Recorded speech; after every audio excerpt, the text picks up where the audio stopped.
Hello, friends. Friends, in our last week's review, we had said that we expect the market to consolidate with a negative bias. While on the consolidation side, we were right, on the bias side, we went wrong. The reason we thought it will be a negative bias was because in the previous week, at the top end of the market range, we saw a large bearish candle, and the next day, we saw a mild bullish candle. There was no follow up selling, but since there was a large red candle, we thought the trend would continue. However, luckily for us, we had also said another thing that because there was no follow up selling during the next day, the direction of the market would be decided by the movements that happen on Monday. Luckily for us, the markets moved very strongly on Monday morning itself. They opened very strongly, which kind of negated the view that we had given. Similarly, for Bank Nifty, we had said that our view about the market being bearish gets negated if Bank Nifty goes above 24,000. The Bank Nifty opened at very close to 24,000 levels. So I hope there was no damage caused. I hope there was no positions taken based on that. What will happen this week?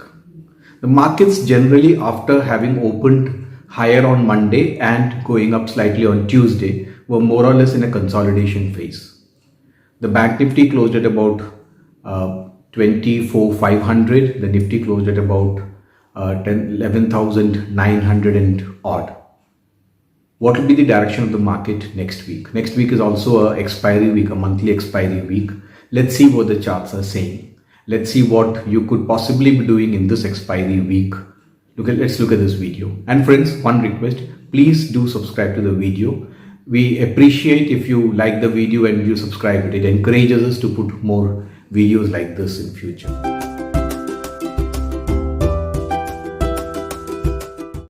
So friends, the Nifty was in a very tight range of just about 250 points. In fact, below 250 points for the entire week.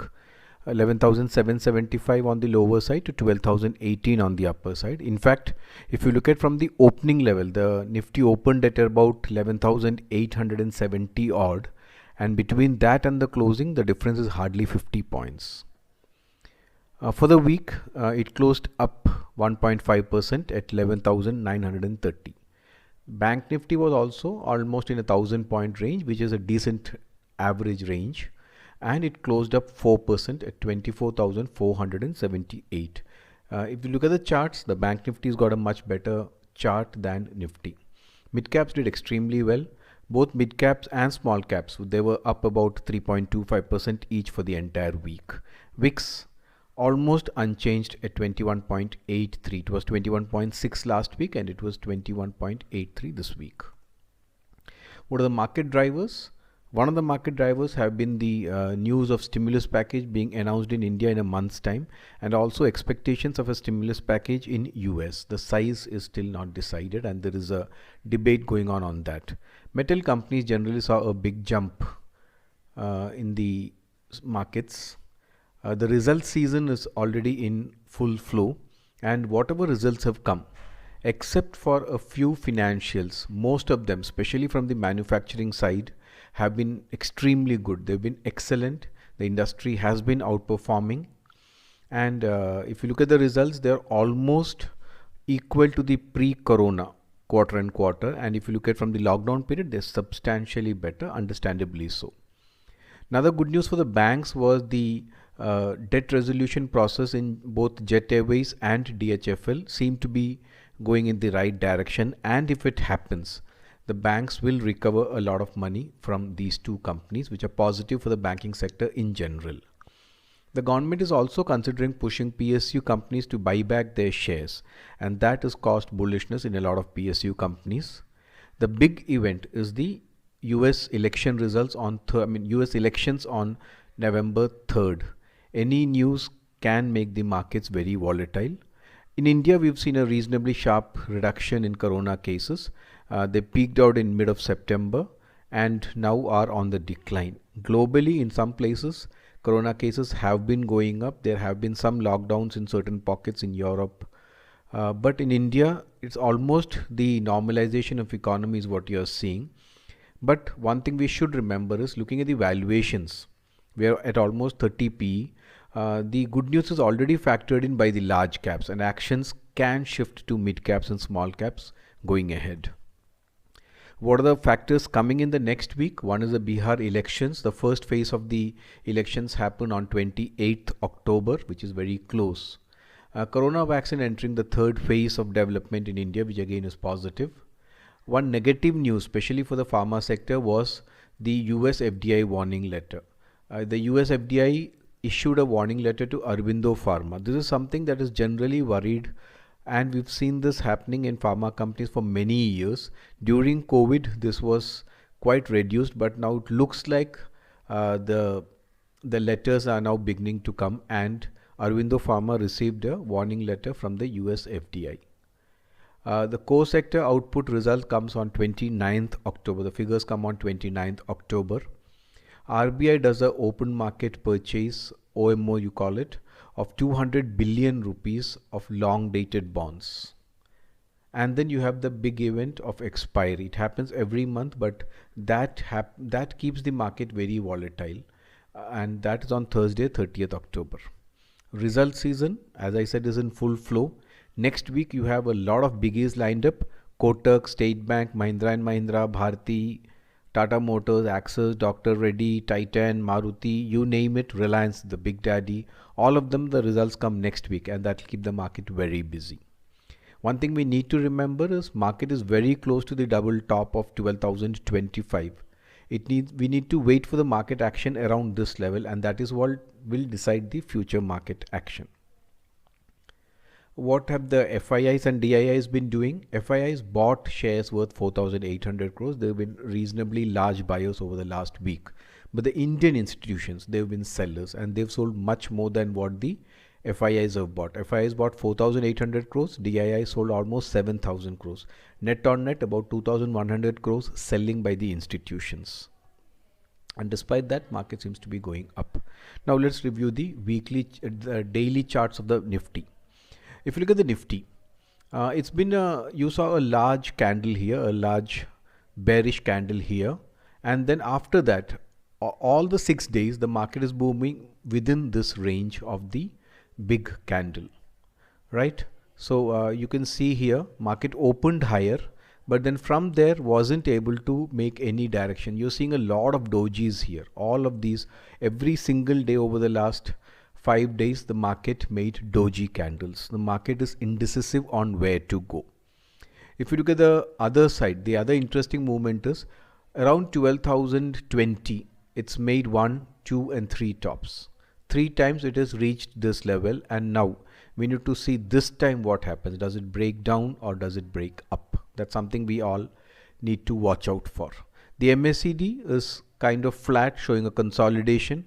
The RSI also flat at 62. It's a slightly bullish bias. So in a nutshell, we need to watch out for this important 12,025 level.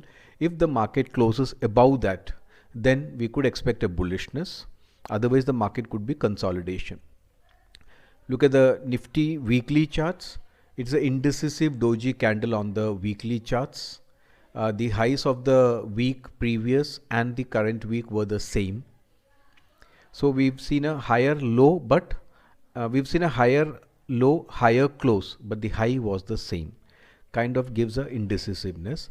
So market could be bullish only if it crosses 12,025. It is pretty close. It's only about less than 100 points away from that level. If it moves beyond that, we could expect some kind of a up movement, or the market could go into a consolidation. It's an expiry week. We should expect a lot of volatility here. And given the fact that Nifty, this series is up 1,000 points. 1,000 points worked out to almost 9%, 8-9%. Given that the Nifty has moved up almost by 1,000 points, we need to be very careful. It could be some major short covering, or it could be long unwinding. That is something which this level of 12,025, whether it's able to breach, will decide. The Bank Nifty has got a much better chart. You can clearly see a pattern here. It's a higher high chart. It's been consolidating over the last 3 days, but the trend seems to be very clear. RSI at 65, he leaves some room for bullishness, and even the MACD also looks reasonably positive. So the Bank Nifty If it moves above the previous high of 24,823, we could expect it to move up and come to about 25,500 levels. In the weekly charts also, you've seen a higher high, higher low, higher close pattern, which is positive. The MACD is positive, the RSI is positive. So very clearly the Bank Nifty on the weekly chart look bullish. It's on a positive crossover. It looks bullish on the weekly charts. So what's our outlook? We'll like to give you a very clear outlook every time. So this week our outlook is this. Market is about 100 points from the previous double top of 12,025. If it is breached, that can be caused by positive news like a stimulus or a vaccine. It could lead to huge short covering, taking the Nifty higher. But if it does retreat from there, then it becomes a triple top and will go back to the support levels of 11,650, 700. Our preferred view, this is what we give a lot of importance to. Our preferred view is that of caution, with markets consolidating in the region of 11,750, 12,050. And we're saying this because we are trading at a PE of about 29.30. RSI is about 60, around 63, 64, which are very close to overbought levels. The market has moved up 1,000 points and seems to be consolidating. This possibly could continue unless the market breaks 12,025. Bank Nifty is a much more clearer chart. If it crosses 24,800, it can go up to 25,500. As always, please do keep your stop loss levels. Recent corrections you've seen are very, very sharp. Bank Nifty and Nifty, the corrections come to 3, 4, 5%. In fact, Bank Nifty is much higher. Bank Nifty goes to almost 3, 4%. Nifty covers 2, 3% in a single day. They're very sharp corrections is what you're seeing, and so are the recoveries. So the movements are very sharp. So stop losses, while they can be hit, they'll save you from big losses. So be very cautious while you trade. But what we think is, if the market does go beyond 12,025, then I think the action would shift to the mid caps and small caps, because that is where the real opportunity could be. The stock for the week, if you look at it, look at this chart, the chart of CESC. It seems to be getting ready for a reasonably good up move. It's been on a tight range. It did not cross the previous low of here, and if you look at it, it consolidated at these lows and then starting to move up. The MACD is on the verge of a positive crossover. The RSI is a clear bullish trend and at 45, which gives enough room for bullishness. So in all the three parameters, CESC looks positive. Keep a stop loss of 570 around this level. Keep a stop loss of about 565, 570 on a closing basis, and it could be a opportunity to buy this share. For the option strategy, because we are expecting a consolidation, we would suggest a butterfly which is on the put side. So you buy one lot of 11,900 put. The market is now 11,930.